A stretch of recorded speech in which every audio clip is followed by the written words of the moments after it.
Salut à tous, on se retrouve pour l'épisode 2305 du Zap Image. On commence aujourd'hui en ce vendredi 5 mai avec des anniversaires et on peut voir tous les joueurs qui fêtent leur anniversaire aujourd'hui comme Justin Kluivert, le fils de Patrick Kluivert qui fête aujourd'hui ses 24 ans, le joueur de Valence, bon anniversaire à lui, et aussi Raúl Jiménez, l'attaquant mexicain de l'équipe de Wolverhampton, il fête aujourd'hui ses 32 ans.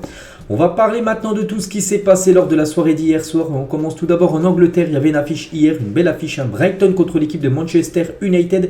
Et c'est Brighton qui s'est imposé 1-0 dans ce match. Regardez le buteur les gars, c'est le champion du monde Alexis McAllister, buteur sur penalty à la 90e plus 9 minutes de temps additionnel. Donc voilà, au bout du match, il a marqué ce but tellement important pour l'équipe de Brighton. Et Manchester United, une défaite douloureuse dans les dernières secondes de la partie. Donc les stats de la partie Brighton, c'est plus de 22 tirs, 6 tirs cadrés, 1 but. L'équipe de Manchester, c'est également aussi beaucoup de tirs, 16 tirs, 5 tirs cadrés, aucun but. Voilà, l'équipe la plus efficace a été victorieuse. Cette équipe de Brighton qui réalise une magnifique saison. On peut voir Anthony les gars, la déception à la fin du match, bien sûr, avec ce but. Rageur, on peut dire rageant plutôt, voilà, en toute fin de match, voilà, d'encaisser ce but à l'ultime, on va dire, seconde du match, et en plus c'est sur un penalty où Luke Shaw, le défenseur de Manchester United, on se demande comment il a défendu les gars. Il a défendu la main, regardez sa main les gars, complètement décollée du corps, et bien sûr ça mérite totalement un penalty, donc incompréhensible comment il a pu défendre un Luke Shaw, et bien sûr ça mène le penalty de cette équipe de Brighton transformée par Alexis McAllister. Et regardez la célébration du champion du monde argentin Alexis McAllister. Donc en gros il a fait la célébration comme ça, vous savez, la célébration de Marcus Rashford. Cette fois-ci il l'a fait lui avec ce but dans les dernières secondes de la partie hier.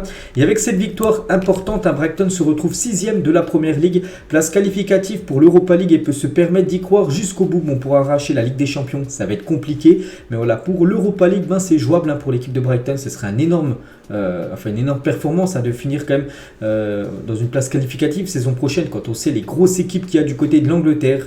Donc voilà, c'est leur objectif bien sûr, et c'est de jouer une Coupe d'Europe saison prochaine. Et côté Manchester United, donc voilà, c'est une défaite cruelle en toute fin de match. Et c'est vrai que Manchester United à l'extérieur, chez le top 9 cette saison de Première Ligue, en gros, il n'y a que des défaites. Regardez, il n'y a eu aucune victoire, un match nul et 7 loses. C'est quand même énorme. 20 buts concédés. Ils ont perdu à Newcastle 2-0. Ils ont perdu à Liverpool 7-0. Ils ont perdu à Arsenal 3-2. Ils ont perdu à Manchester City 6-3. Même, ils ont perdu à Brentford en tout début de saison 4-0. Donc en gros, ils n'ont jamais gagné contre le top 9 de Première Ligue à l'extérieur, cette équipe de Manchester United. Donc voilà, ça c'est une triste info, on va dire, pour cette équipe des Red Devils. Et David De Gea, les gars, une petite info sur son match hier. Il a reçu une balle plein visage. Il était KO, le gardien espagnol. On lui souhaite bien sûr un bon rétablissement. Il a pu finir bien sûr le match, le gardien David De Gea. Du coup les gars, ce classement de cette Première Ligue après ce Brighton Manchester United. Donc Manchester United reste toujours à cette 4ème position. Brighton, maintenant, ils sont 6ème, les gars, 55 points avec 32 matchs. Après, ils ont 2 matchs en retard quand même par rapport à Liverpool qui est juste devant eux. Donc, en gros, s'ils gagnent leurs 2 matchs en retard, ils auront 61 points. Ils passeraient même devant Liverpool. Donc, voilà, c'est vrai que cette fin de saison du côté de la Première Ligue, tout reste encore ouvert, que ce soit pour le titre de champion, pour les places qualificatives en LDC ou même pour les places en Europa League et aussi pour le maintien, parce que c'est aussi très serré en bas du classement. On continue avec les autres rencontres hier. On prend la direction du Portugal. C'était une demi-finale de Coupe du Portugal et Porto arrache sa qualification en finale de la Coupe du Portugal avec 2 buts à la 122e et 125e minute de jeu. En gros, c'est dans les prolongations de la prolongation. C'était juste avant les tirs au but. Et du coup, Porto affrontera Braga pour la finale. Donc voilà les gars. Au match aller, il y avait eu 2-1 pour Famalicão contre Porto. Donc du coup là, au match retour, Porto s'est gagné de +1. Donc du coup, prolongation, et c'est Porto les gars qui a su gagner ce match et surtout se qualifier. Félicitations à Porto.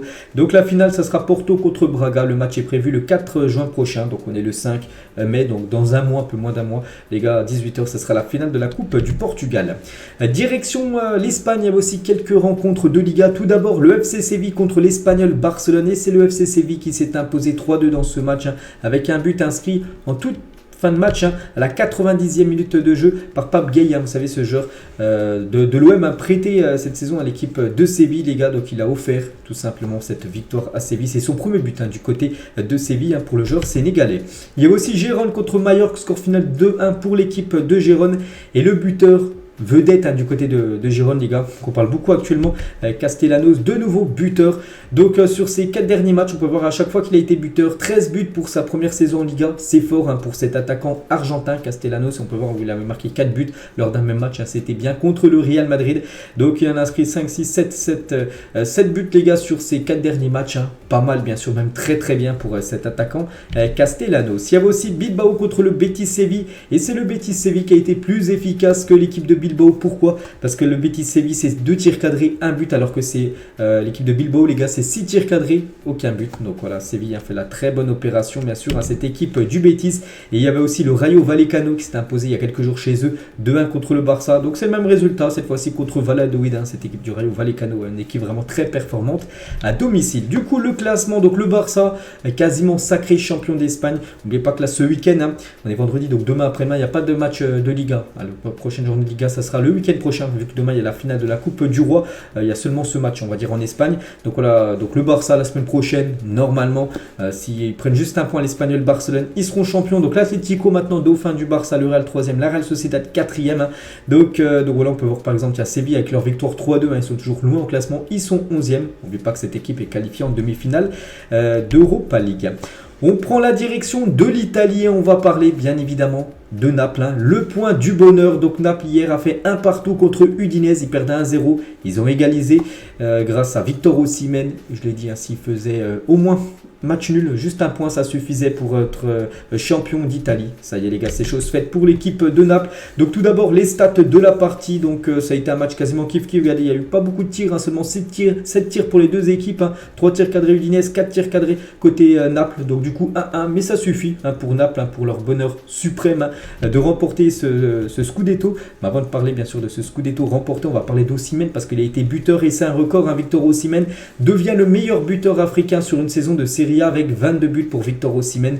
Il devance ainsi Samuel Eto'o en 2010-2011. Donc voilà, qui avait inscrit 21 buts Eto'o à l'époque du côté de l'Inter Milan, et Osimhen lui 22 buts cette saison. Incroyable saison bien sûr pour Victor Osimhen en Serie A. Et même les gars, voilà, si on prend en compte aussi la saison dernière, les gars, auteur de son 46e but, Victor Osimhen a égalé George Weah à la première place des meilleurs buteurs africains de l'histoire de la Serie A. Voilà, son cumul après tous ces buts qu'il a pu inscrire en Serie A cette saison, la saison dernière, les saisons depuis qu'il joue en Serie A, mais il a 46 buts, il est co-meilleur buteur de l'histoire, des meilleurs buteurs de la Serie A en tant que joueur africain. Toujours avec Osimhen, donc toute compétition confondue, j'ai dit, c'était combien, 22 buts inscrits en Serie A et le reste en Ligue des Champions, en Coupe d'Italie, tout ça. Donc on monte son total, 27 matchs, 22 buts, 4 passes D. Et Kvaratskhelia, les gars, il ne faut pas oublier aussi sa doublette, Kvaratskhelia aussi qui fait une énorme saison. Donc lui c'est 29 matchs, 12 buts et 10 passes D. C'est vrai que c'est le duo en or cette saison du côté de Naples. Et on les félicite parce que je l'ai dit, on peut regarder le classement les gars. Donc Naples avec 33 journées jouées, avec 81 points et 16 points d'avance sur la Lazio. Pour la Lazio c'est plus possible, même si Naples perd tous ses matchs et la Lazio gagne tous ses matchs jusqu'à la fin de la saison, Naples aura toujours de l'avance sur la Lazio. Donc voilà, Naples est sûr de terminer en tête. Et du coup, le Napoli est champion de Serie A 33 ans après son dernier sacre. Ils avaient remporté le Scudetto en 1990. On est en 2023, ça fait 33 ans tout simplement que Naples attendait ça. Et ça y est, c'est fait. Et regardez cette magnifique saison, c'est amplement mérité. Déjà, quand tu as combien, ça fait 16 points d'avance à 33 journées. Voilà, c'est mérité quand tu es sacré champion. On va dire un championnat à 5 journées de la fin, c'est que tu as dominé totalement ton championnat. Donc 33 matchs, 26 victoires, 69 buts marqués pour seulement 23 encaissés. Quelle saison de Naples. Et voilà, ça fait vraiment plaisir. Voilà, que ce soit eux les champions d'Italie. Donc la Serie A compte 4 champions sur les 4 dernières saisons. Donc il y avait la Juventus en 2020, l'Inter en 2021, la saison dernière ça a été l'AC Milan. Et là c'est l'équipe de Naples en 2023. Ce qui est fou, c'est qu'après que la Juventus ait remporté la Serie A pendant 9 saisons consécutives, c'est qu'en 2020 les gars, c'était 2020 la Juve, là c'était leur 9e année d'affilée qui remportait le Scudetto. Et là on peut voir que chaque année après ça a changé. Ça a été l'Inter, ça a été l'AC Milan, ça a été Naples. On verra ce sera qui l'année prochaine bien sûr qui gagnera ce Scudetto. Mais voilà, voilà, c'est fini la suprématie, on va dire, de la Juventus du côté de l'Italie. Donc voilà, il y a eu 3 vainqueurs différents au cours des 3 dernières années. Ça fait plaisir, bien sûr, tout est ouvert du côté de la Serie A. Et tiens, des équipes comme la Juventus, l'AC Milan, l'Inter et même la Lazio, deuxième, ont chacun félicité Naples pour son titre de champion d'Italie. Ils ont tous mis un petit message sur leur réseau Twitter, voilà, pour féliciter bien sûr Naples par rapport à cette magnifique saison qu'ils ont fait. Et Naples est sacré champion de Serie A, c'est pour la 3e fois de leur histoire. Ils avaient remporté leur premier titre en 1987, ils l'avaient remporté 3 ans après, en 1990, puis en 2023. Donc voilà, 3e Scudetto remporté par cette équipe de Naples. Et le dernier remporté, les gars, en 90, il était là, c'est Diego Armando Maradona. Et plus de 12 058 jours que Naples attendait un titre de champion de Serie A. Diego doit être si fier de là-haut, bien sûr, parce que lui, c'est une légende. Voilà, du côté de Naples, les gars, il y a des fresques dans les rues de Naples. Il y a des fresques de Maradona, bien sûr. Puis voilà, que ça soit cette équipe de Naples qui remporte le championnat cette année, les gars. Bon, on pense fort bien sûr à Diego Armando Maradona qu'il avait remporté en 90. Il était là, c'était lui le capitaine de cette équipe de Naples en 90. Et Maradona aurait sûrement été l'homme le plus heureux du monde cette saison avec le sacre de l'Argentine en Coupe du Monde il y a quelques mois et du Napoli. C'est vrai que ça a été fort. Voilà ce qu'a réalisé, on va dire, Naples et l'Argentine. Et quand l'histoire du football se répète, en 86, l'Argentine championne du monde et 86-87 la saison, Naples remporte la Serie A et ça a été la même chose là. 2022, l'Argentine championne du monde. Et 2022-2023, la saison, une saison de championnat. Donc Naples remporte la Serie A, bis repetita. Donc incroyable. Donc voilà, regardez par exemple ces supporters, bien sûr, qui étaient présents. On va voir toutes les photos aussi, bien sûr, des scènes de liesse qu'il y avait hier du côté de Naples. Mais aussi les joueurs, bien sûr, les joueurs étaient très très heureux. On peut voir là, c'est Lozano, l'attaquant mexicain de cette équipe. Voilà, c'était la fête totale dans le vestiaire d'Udinese, parce que ce match se déroulait du côté de Udinese. On peut voir Victor Osimhen peut être fier de sa saison. Il va peut-être certainement être élu meilleur joueur, je pense, de la saison. Victor Osimhen devrait succéder à Rafael Leao qui a remporté ce trophée saison dernière. Et le live de Victor Osimhen sur Instagram, voilà, dès que le match était fini, il a fait un petit live sur Instagram. Et son collègue en attaque, Kvaratskhelia, qu'on parle beaucoup, avec le drapeau de la Géorgie. Donc l'émotion de Kvaratskhelia dans le vestiaire napolitain. Il réalise pas, en gros, Kvaratskhelia était en pleurs bien sûr après ce Scudetto remporté. Zielinski, les gars, donc c'est un joueur polonais, littéralement slip après le sacre de Naples. Il a dû donner, je pense, à son short, un supporter voilà, de Naples, donc il a fini en slip. Le numéro 20 de cette équipe de Naples. Et regardez toutes les scènes de joie, les scènes de liesse, on peut dire. Donc là, c'était du côté de Udinese, mais il y avait beaucoup de supporters de Naples qui ont fait le déplacement tout simplement de Naples jusqu'à Udinese pour aller soutenir bien sûr cette équipe de Naples. Regardez, le stade d'Udinese est envahi par les supporters alors que le match avait lieu Udinese et pas à Naples. C'est que, comme j'ai dit, il y a beaucoup de supporters de Naples qui étaient venus, qui ont acheté même des billets très très chers pour assister bien sûr au match du titre, on peut dire. Regardez, voilà, ces scènes de liesse, envahissement de terrain du côté de Udinese. Pourtant c'est bien Naples qui est champion. Et du côté du stade de Naples, même si ça se jouait pas à domicile pour eux, le stade Diego Maradona est en fusion. Le Napoli avait organisé une retransmission du match contre l'Udinese sur les écrans géants. Donc en gros ils avaient fait payer 5 €. Voilà, c'est pas cher, mais vraiment c'était pour que le maximum de monde puisse venir bien sûr regarder le match à écran géant. On peut voir qu'il y a plein d'écrans géants là autour du terrain, bien sûr. Et du coup, c'était la folie totale, bien sûr, pour les supporters de Naples du côté du stade Diego Armando Maradona. Voilà quelques photos.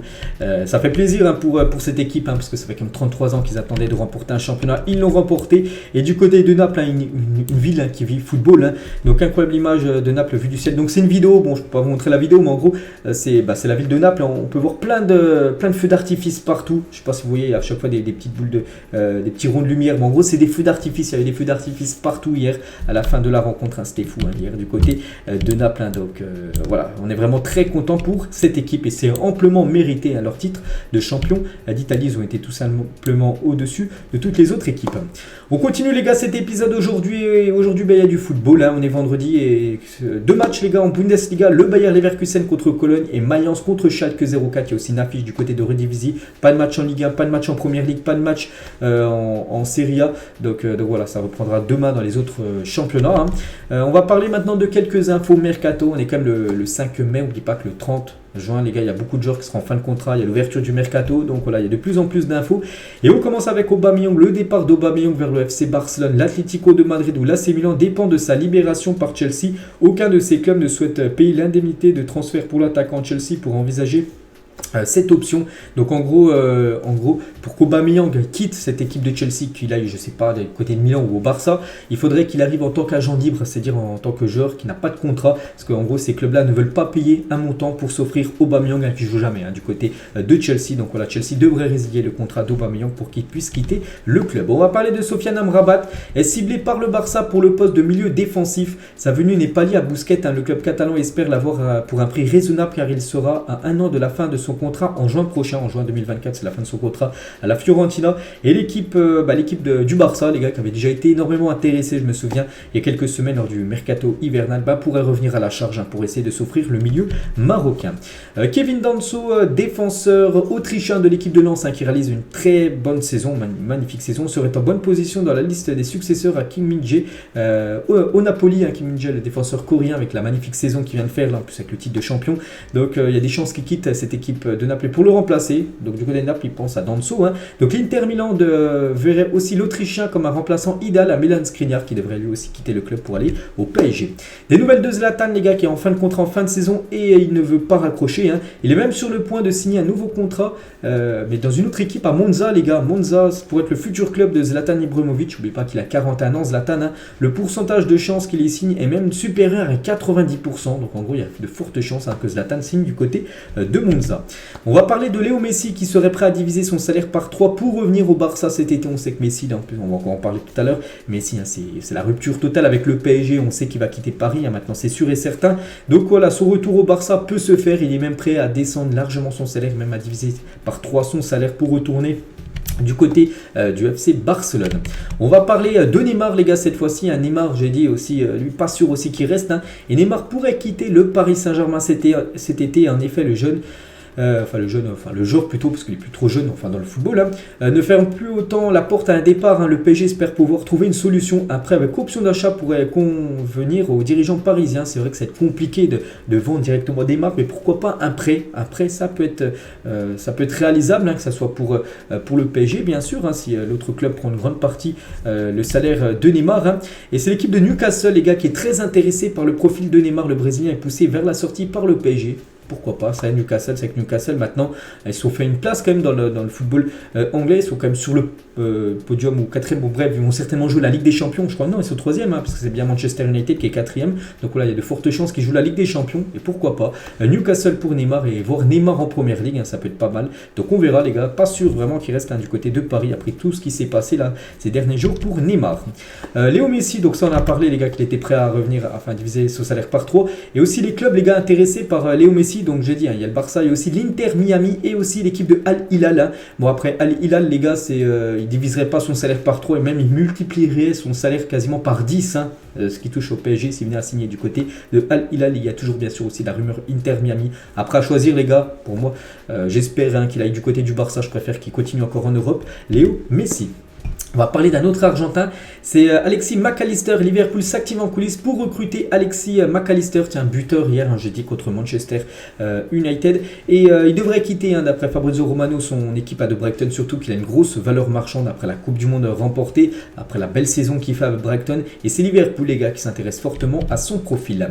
Randal Kolo Muani serait désormais la cible prioritaire du Bayern Munich. Les Bavarois ont décidé de ne plus s'intéresser à Victor Osimhen à cause du prix trop cher. Victor Osimhen, on en parlera un petit peu tout à l'heure les gars, et du coup voilà, une autre option un peu moins coûteuse pour être Randal Kolo Muani. C'est vrai que le Bayern veut l'attaquant de Francfort pour la saison prochaine. Rennes les gars, pour laisser partir Lovro Majer en cas d'offre d'environ 40 millions d'euros pour le sosie, on peut dire, de Luka Modric, parce qu'il ressemble beaucoup à Modric, il est croate, tout ça. Bon, il est beaucoup plus jeune que Modric, il est très bon bien sûr. Majer, il pourrait être vendu par le Stade Rennais. La Juventus devrait faire une offre pour Milinkovic Savic. C'est vrai que Milinkovic Savic, chaque mercato, que ce soit là, c'est l'hiver dernier, l'été dernier, à chaque fois j'entends il doit quitter le club de la Lazio, il quitte jamais l'équipe de la Lazio, et là il y a des chances qu'il quitte la Lazio. Ce serait peut-être la Juventus les gars qui pourrait s'ouvrir le milieu serbe. Officiel, Rémi Cabella qui fait une magnifique saison du côté de Lille, prolonge jusqu'en 2025 au LOSC. Félicitations à Cabella, c'est amplement mérité, j'ai dit, vraiment depuis son retour en France du côté de Lille, vraiment il est très performant. Par exemple le dernier match il a marqué un doublé et une passe D contre l'Assa Ajaccio le week-end dernier, donc félicitations à Cabella. Félicitations aussi à David Silva, 36 37 ans et c'est officiel, un prolonge d'une saison avec la Real Sociedad qui a battu il y a quelques jours le Real Madrid 2-0. Il retrouvera certainement la Champions League la saison prochaine, vu que la Real Sociedad 4e du classement de la Liga et je crois qu'ils ont pas mal de points d'avance sur le 5e, donc il devrait jouer la Ligue des Champions saison prochaine. Donc félicitations à David Silva, un nouveau contrat d'1 an pour lui du côté de la Real Sociedad. Aston Villa est intéressé par la signature de Ferran Torres. Donc l'équipe de Villa serait même prêt à formuler une offre d'environ 60 millions d'euros pour l'Espagnol.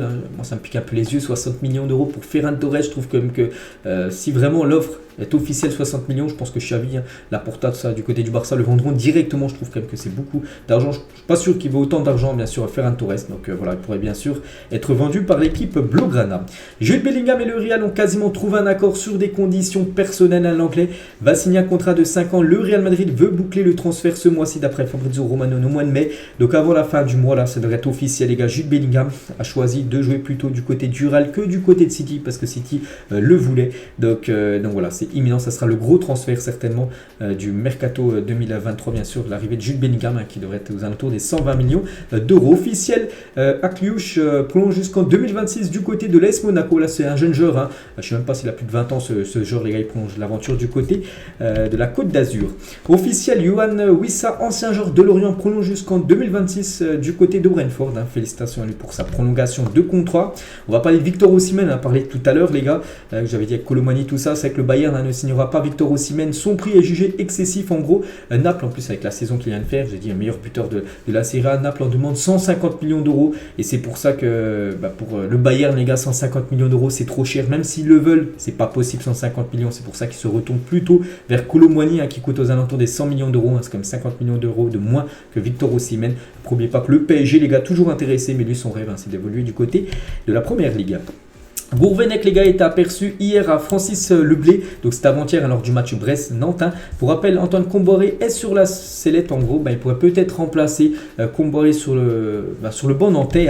Et Comboiré les gars devrait rester l'entraîneur de Nantes jusqu'à la fin de la saison. Bien sûr s'il est maintenu, enfin s'il se maintiennent. Il pourra peut-être rester la saison prochaine, mais voilà, s'il descend en Ligue 2, pas sûr qu'il y restera.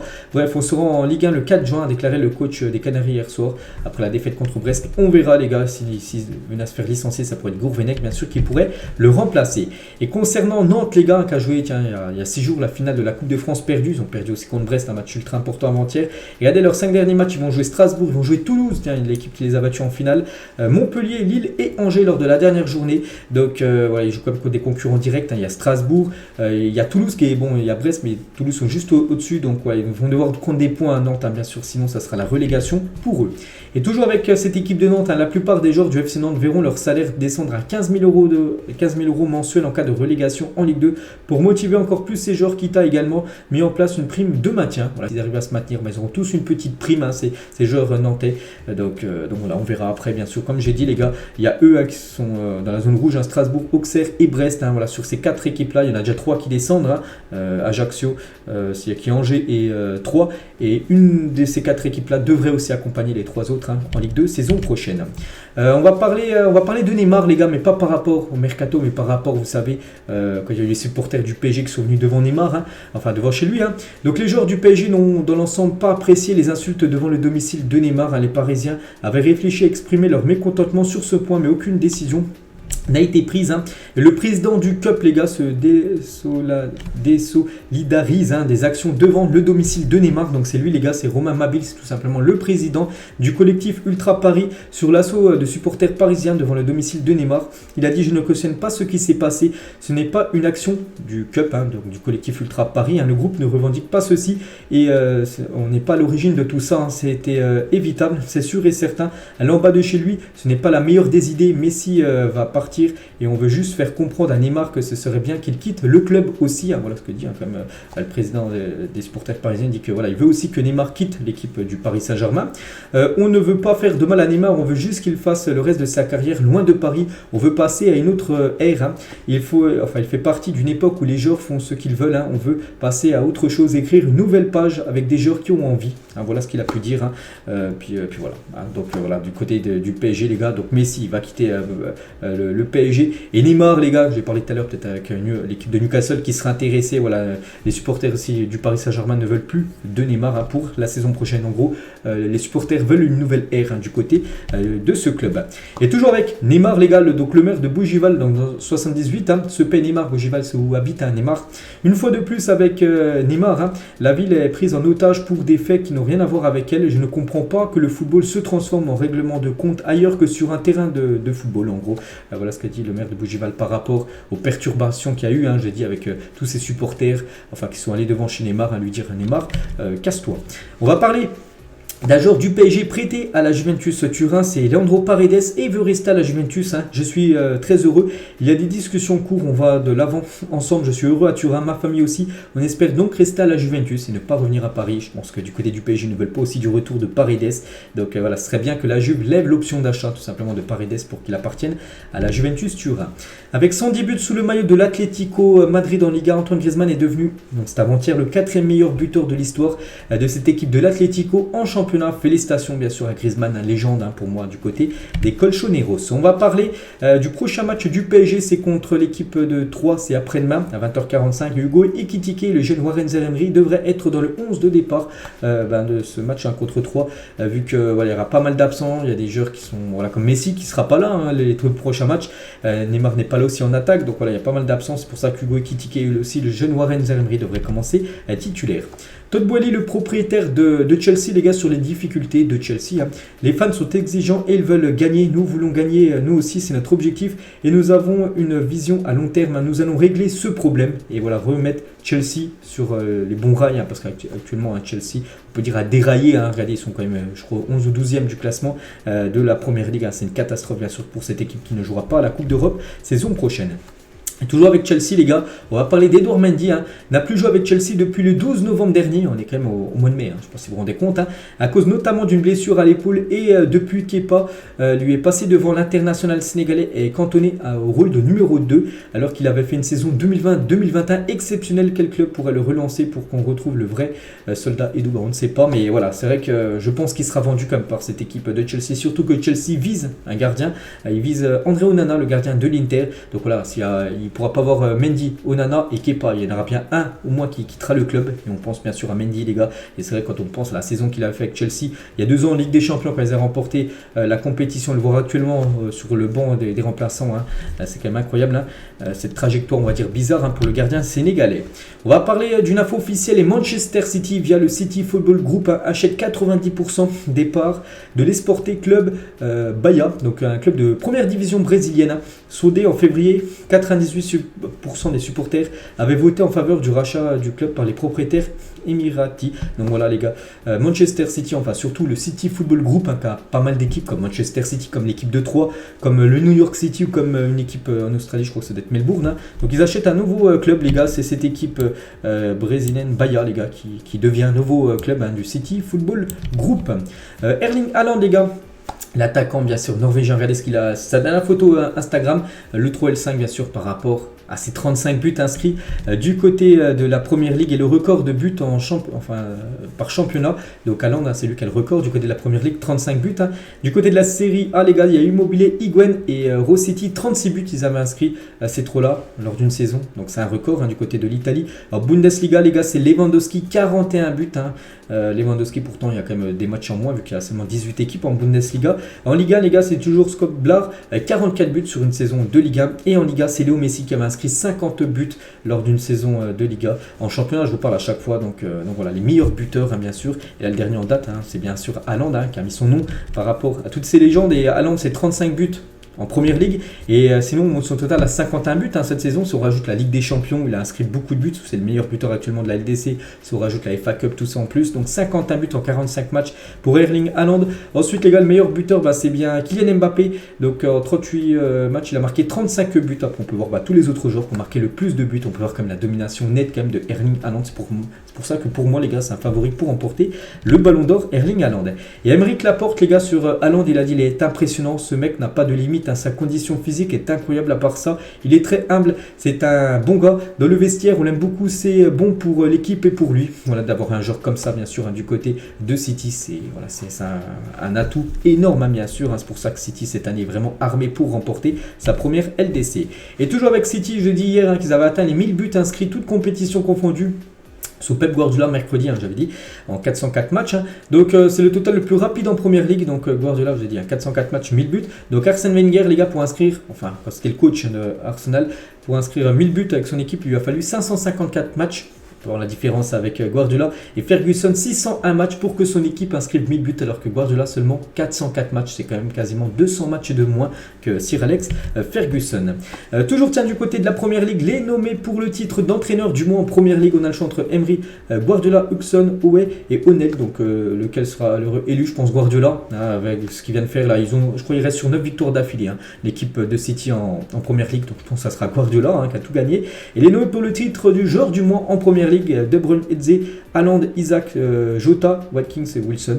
Donc je sais pas, bon, ça pourrait se jouer entre Erling Haaland ou même Kevin De Bruyne, hein, tellement qu'ils sont bons, bien sûr, hein, ces deux-là. On va parler de Ronaldo, les gars. CR7, dont le parcours est intimement lié à l'histoire de Lisbonne, va prochainement être décoré de la médaille d'honneur de la ville, annoncée jeudi la mairie de la capitale portugaise. Donc voilà, Ronaldo va recevoir une médaille d'honneur de la ville de Lisbonne, hein, parce qu'il est tellement important là-bas du côté du Portugal. Voici à quoi devrait ressembler le maillot de Liverpool la saison prochaine, bon, qui ressemble beaucoup à celui de cette saison, hein. De toute façon, voilà, c'est toujours la couleur rouge, hein, c'est les Reds, bien sûr, hein. Toujours avec ce sponsor Standard Charteris, je crois que c'est une banque, hein. Voilà, c'est eux qui promouvront, on va dire, le maillot, bien sûr, de Liverpool, hein, qui va être encore très beau. Près de 1000 supporters de l'OM sont attendus à Bollaert demain. Ils seront encadrés par une trentaine de stadiers et seront interdits de centre-ville, hein, pour pas qu'il y ait des débordements avec les supporters de Lens, hein, pour ce gros match demain, cette finale quasiment de cette fin de Ligue 1 entre l'équipe de Lens et l'équipe de l'OM. Et Igor Tudor, les gars, est fan de Frank Hens, donc le coach de Lens, hein. Il a dit: si je dois choisir un entraîneur en Ligue 1, c'est Frank Hens. C'est le coach pour lequel j'ai le plus d'estime, hein, l'un des meilleurs coachs en France, hein. Igor Tudor et Frank Hens, les deux meilleurs entraîneurs de Ligue 1 cette saison. Point d'interrogation, bah peut-être, hein, c'est que les deux sont très performants. On va pas mettre Galtier, même si Galtier est actuellement en tête avec son équipe du PSG, hein. Je pense que ces deux-là, les gars, sont peut-être les deux meilleurs coachs, avec peut-être Will Steele, hein, malgré que Will Steele a quand même perdu quelques derniers matchs. Il a quand même lui aussi réalisé une magnifique série. Et Balerdi, les gars, bien sûr, Payet, hein, il est très important pour nous. Je le vois à l'entraînement, il bosse toujours à 100%, même s'il ne joue pas. Il prend la parole. Avoir un joueur comme lui nous apporte ça. Ça n'a pas de prix, tout simplement. Bien sûr, toujours tellement important, bien sûr, Dimitri Payet, même si cette saison, bien sûr, on sait qu'il est tout le temps, même très souvent sur le banc. Et on finit, les gars, cet épisode avec quel bouton appuyez-vous? Donc le bouton rouge, hein, tu supprimes un titre du club ennemi. Voilà. Tu rencontres ton idole, tu signes un contrat pro. Neymar revient à son prime, retour du joueur de ton choix dans ton club.